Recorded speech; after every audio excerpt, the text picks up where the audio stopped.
Good morning Aishwarya. ఈ రోజు మనం తెలుగు భాష సంబంధించి గొప్పదనం ఈ పదాలు చూస్తే మనకు అర్థమవుతుంది. నేను చదువుతాను, నువ్వు కూడా చదువునా. కంచము, చక్కెర, మురళి, కారము, రగడ, ముడత, సమత, మజ్జిగ, తగము, సమత,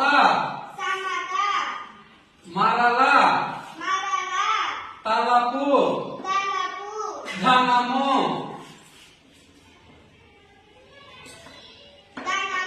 నవ్యత,